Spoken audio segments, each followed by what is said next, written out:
Përshëndetje nderuar teleshikues, do t'jemi së bashku me lajmet këtu në televizionin Ska.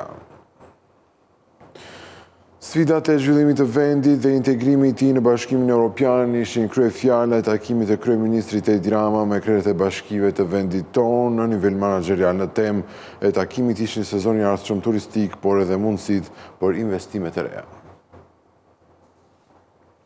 Zhvillimi i bashkive sipërmarrëse. Kjo ishte një prej pikave kryesore të takimit të zhvilluar nga kryeministri Edi Rama me kryetarët e bashkive, i cili ju kërkoi këtyre të fundit të shikojnë territorin e tyre me qasjen e gjenerimit të ardhurave. Në takim u shpalosën disa nga mekanizmat që do ndihmojnë në këtë drejtim, duke nisur që nga Banka e Zhvillimit, e cila do ndjek modelin italian për financimin e zhvillimit lokal, deri te paketa e maleve apo gjenerimit të ardhurave nga shkollat profesionale.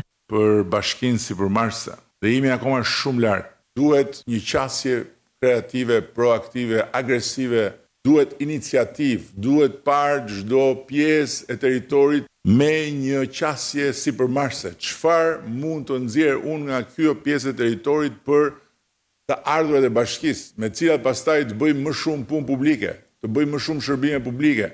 Nuk mundet dot të rrini dhe të prisni vetëm nga buxheti i shtetit.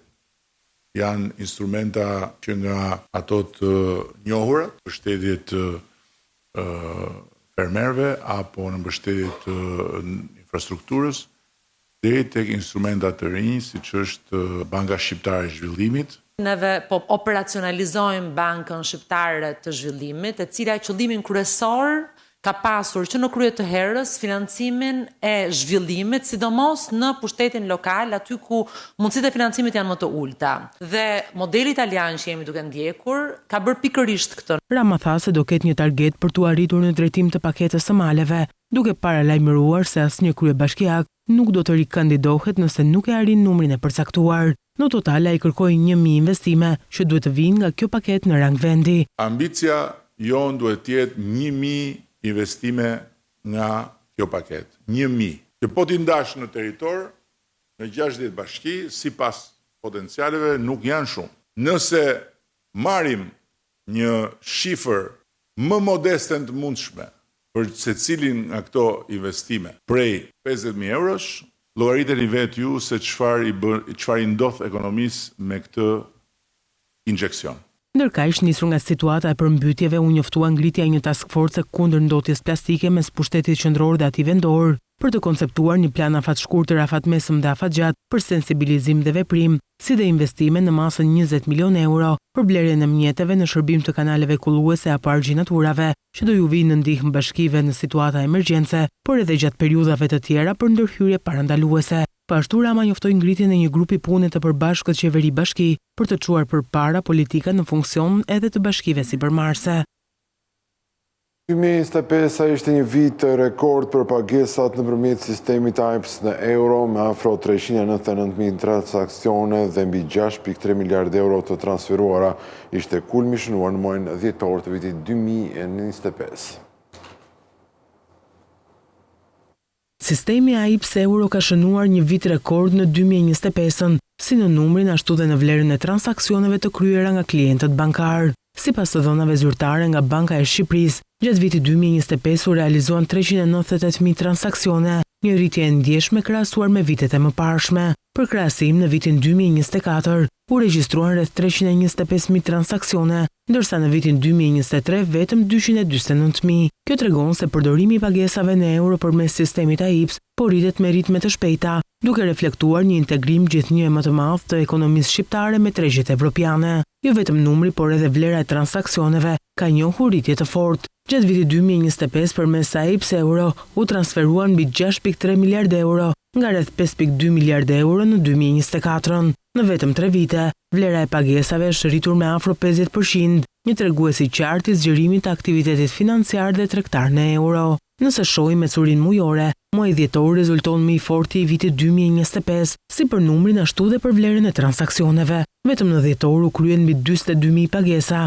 me një vlerë prej rreth 716 milionë euro. Ky kulm lidhet kryesisht me mbylljen e vitit fiskal, pagesat e bizneseve dhe rritjen e aktivitetit tregtar në fundvit. Në krahun tjetër, janari dhe shkurti janë muajt më të qetë, duke pasqyruar ritmin tradicionalisht më të ngadalë të ekonomisë në fillim të vitit. Në përgjithësi, 2025 konfirmon maturimin e sistemit AIPS euro, rritjen e besimit të qytetarëve dhe bizneseve në pagesat elektronike në euro, si dhe një ekonomi gjithnjë më të orientuar drejt standardeve evropiane të qarkullimit financiar, në ndryshim nga mënyra jo efikase e funksionimit të mëparshëm të tregut nëpërmjet bankave korrespondente jashtë vendit. Operimi i sistemit AIPS euro i mundson qytetarëve shqiptar kryerjen e pagesave në euro brenda vendit me kosto shumë më të ulët dhe brenda një afati kohor shumë më të shkurtër nga procesi mëparshëm i kryer nëpërmjet bankave korrespondente. Kontrolli i kontratave të shitjeve, burimi të ardhurave si dhe deklarimi sakt i pagave është fokusi i kontrollit tatimor në sektorin e ndërtimit në vendin tonë. Tatimet kanë njoftuar se aksioni në teren ka nisur në 16 janar dhe ka ftuar biznesin që të mos fshehë nivelin real të pagave. Drejtoria e përgjithshme e tatimeve njofton se duke nisur nga 16 janari kanë filluar kontrollet në terren për nëndeklarimin e pagave në sektorin e ndërtimit. Kontrollet do të përfshin vetëm tek ato subjekte që nuk kanë respektuar paga dyshement të caktuara nga tatimet prej 1 dhjetorit 2025. Për shkak të deklarimit të pagave më të ulta se sa realisht janë, tatimet muajin e kaluar publikuan listën e pagave për sektorin e ndërtimit në varësi të çdo profesione. Bëjmë dije se çdo tatim pagues që deklaron paga në nivelin e pagave indikative apo që ndryshon profesionin e punojësve me qëllim shmangjen e deklarimit real të pagave, duke rrezikuar pagesën e kontributeve shoqërore dhe pensionin, do të konsiderohet me risk dhe si i tillë do i nështrohet kontrollit nga strukturat e specializuara të administratës tatimore, thuhet në njoftimin e fundit të administratës tatimore. Përmes një letre që u ka dërguar bizneseve të këtij sektori, tatimet i njoftojnë se mos deklarimi real i rrogës cënon garantimin e sigurimeve shoqërore dhe pensioneve, ndaj mund të përballen edhe me hetime të thelluara. Madje në fokus të kontrolleve do të jenë edhe transaksionet me burime të ardhurash të dyshimta në bashkëpunim edhe me agjenci të tjera lizbatuese. Ndërtimi punëson në total 63.000 persona, numër që është rritur me 20.000 brenda një dekade, por klasifikohet tek ato fushat e ekonomisë me pagat më të ulta në vend. Edhe pse prej vitesh raportohet për rritje të rrogave nga vendërtuesit, pasi po përballen edhe me mungesë punëtorësh. Shifrat e Instat tregojnë se paga mesatare në ndërtim është 68.277 lekë për shkak se ato nëndeklarohen. Altax në një raport të posaçëm ka përcaktuar sektorët më premtues për të investuar në vendin tonë. Energjia diellore, shërbimet energjetike janë përcaktuar si sektorët me më shumë të ardhme dhe normë të lartë të kthimit të investimit. Ekonomia shqiptare premton mundësi të mira investimi në sektor me rritje të qëndrueshme dhe kthim relativisht të shpejt kapitali. Ky është thelbi i një raporti të publikuar së fundmi nga qendra Altax, ku vlerësohet se sektorët me më shumë përfitim pritet të jenë energjia diellore dhe shërbimet energjetike, si implantet fotovoltaike dhe bateritë, pasuritë e paluajtshme funksionale si magazina logjistike, ambiente biznesi, turizëm cilësor në bujtina, agropërpunimi dhe shërbimet profesionale digjitale. Sipas vlerësimeve të raportit, Shqipëria në vitin 2026 vazhdon të ofrojë potencial të lartë për investime, sidomos në kontekstin e procesit të integrimit evropian dhe mbështetjes së fondeve ndërkombëtare. Megjithatë, edhe pse ekonomia shqiptare është e karakterizuar nga një ritëm i qëndrueshëm rritjeje dhe zhvillimi i sektorëve strategjik, gjithashtu ajo përballet me sfida strukturore që kërkojnë qasje të kujdesshme nga investitorët. Si rreziqet potenciale për investitorët vlerësohen, korrupsioni dhe mungesa e transparencës, veçanërisht në procesin e tenderimeve, problemet me të drejtat e pronësisë dhe menaxhimin e tokës, ineficienca administrative e cila ngadalson zbatimin e projekteve dhe procedurat ligjore, si edhe rreziqet gjeopolitike dhe klimaterike që kërkojnë planifikim të kujdesshëm për të minimizuar humbjet. Në raport përmendet edhe fakti se ligji për investimet strategjike është zgjatur deri në dhjetorin e vitit 2026, duke ofruar lehtësira fiskale, por pa harruar sa i mund të krijojë pabarazi dhe rreziqe korrupsioni. Në këtë kuptim, mesazhi i ekspertëve për investitorët është fokusohuni tek bizneset që gjenerojnë fluks të rregullt parash, mbijetojnë pas subvencione dhe shmangni investimet e varura nga politika. Ministra Adelina Ibrahima i cilëson si pozitive për krimën e investimeve rritjen e flukseve slovene në Shqipëri. Sipas ministres, gjatë vitit 2024 vlera e stokut të investimeve slovene ka arritur nivelin më të lartë historik me 44 milion euro. Investimet slovene në Shqipëri kanë shënuar një trend të qëndrueshëm rritjeje përgjatë viteve të fundit. Sipas ministres e Ekonomisë dhe Inovacionit Delina Ibrahimaj, gjatë vitit 2024, vlera e stokut të investimeve slovene ka arritur nivelin më të lartë historik me 44 milion euro, duke shënuar një rritje prej 7.3% krahasuar me vitin 2023. Ky trend pozitiv ka vijuar edhe gjatë vitit 2025. Deri në muajin shtator, stoku i investimeve ka arritur në 48 milion euro, ndërsa fluksi i investimeve për periudhën janar-shtator ka vlerën e 4 milion eurove. Sipas ministres Ibrahimaj, këto shifra tregojnë jo vetëm rritjen e interesit të kompanive slovene për tregun shqiptar, por edhe potencialin e madh për partneritete të reja strategjike mes dy vendeve. Gjithashtu, këto shifra reflektojnë besimin në ekonominë shqiptare dhe klimën e favorshme për biznes. Ministra tha se në kuadër të forcimit të bashkëpunimit ekonomik dhe krijimit të mundësive të reja, Agjencia për Investime dhe Zhvillim organizon forumin e biznesit Shqipëri-Sloveni, i cili do të zhvillohet më 5 shkurt 2026. Forumi synon të lidh kompani dhe institucione nga të dy vendet në sektor të ndryshëm: ndërtim, teknologji, informacioni dhe komunikimi, agro-ushqim, inovacione në bujqësi dhe turizëm. Ministra Ibrahimaj theksoi se ky forum është një mundësi e shkëlqyer për zgjerimin e rrjeteve profesionale dhe krijimin e bashkëpunimeve të reja ndërkombëtare. Shqipjavion që tjetë pjesë e lëvizshmërisë rajonale për punë dhe jetesë në Ballkanin Perëndimor, me 13% të qytetarëve të rajonit që do ta konsideronin si alternativë të vetme, sipas dhënave të publikuara nga Barometri i Ballkanit për vitin 2025.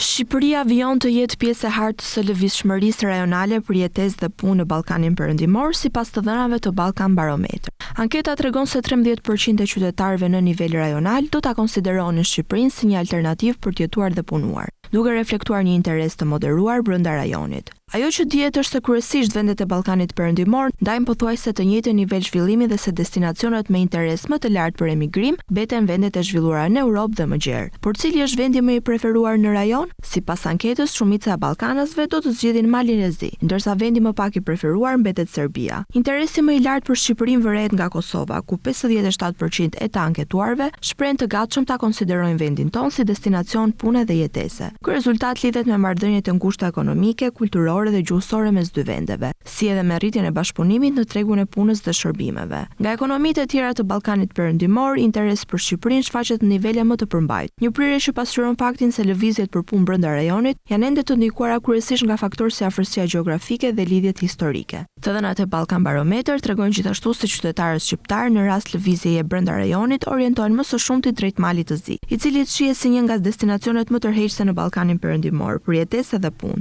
Kjo pasqyron dinamikat e tregut rajonal të punës dhe diversitetin e zgjedhjeve që ofron rajoni. Në tërësi, Shqipëria vijon të mbetet një aktor aktiv në lëvizshmërinë rajonale, me potencial për të forcuar më tej rolin e saj përmes rritjes së investimeve, zhvillimit të tregut të punës dhe themelimin e bashkëpunimit ekonomik mes vendeve fqinje. Qete shumta të ditëve të fundit kanë qenë me shumë përfitim për prodhimin e energjisë elektrike. Kompania Kesh me njëherë ka hapur 3 procedura përmes të cilave janë shitur rreth 101.000 megavatorë energji, duke siguruar rreth 7.1 milion euro të fituara. Teksa prurjet në kaskadën e Drinit shënuan nivele të larta si pasojë e rreshjeve të javëve të fundit, Korporata Elektroenergjetike Shqiptare ka zhvilluar disa procedura shitjeje, duke gjeneruar të ardhura për kompaninë. Sipas të dhënave të publikuara nga Kesh, në total janë zhvilluar 3 procedura, përmes të cilave janë shitur rreth 101.000 megavatorë energji, me çmime që variojnë nga 34.64 euro për megavator, që është më i ulti, në 109.75 euro për megavator, që është çmimi më i lartë. Çmimi mesatar rezulton në 66.7 euro për megavator, ndërkohë që në total janë siguruar rreth 7.1 milion euro. Ndërkaq të dhënat e përditësuara tregojnë për një situatë stabilizuar në hidrocentralet e kaskadës së Drinit, teksa shkarkimet janë ndërprer prej disa ditësh. Procedurat e zhvilluara deri në mesin e muajit janar paraqesin një kontrast të fortë me vitin e kaluar, që nuk ishte i mirë nga pikpamja e energjisë elektrike. Kjo për shkak të mungesës së rreshjeve, që do mundësonin prodhimin në hidrocentralet e Fierzës, Komanit dhe Vau të Dejës, duke detyruar korporatën të zhvillonte 10 procedura blerje energjie me qëllim plotësimin e nevojave konsumatore. Kjo bëri që fatura totale për import energjie të shkonte në mbi 160 milion euro. Nga ana tjetër, përmbytjet po kthehen në një kërcënim serioz për bujqësinë shqiptare, duke shkaktuar dëme shumë të mëdha në prodhim për edhe në të ardhura, por cilat janë masat urgjente që duhet të ndërmerren aktualisht për sektorin e bujqësisë, ndjekim kronikën. Përmbytjet nuk janë më një ngjarje e jashtëzakonshme, por një sfidë që po përsëritet vit pas viti. Ato lën pas toka të mbuluara nga uji, prodhim të humbur dhe fermerë që përballen çdo herë me të njëjtën pasiguri. Por a kemi marrë mësime nga përmbytjet aktualisht?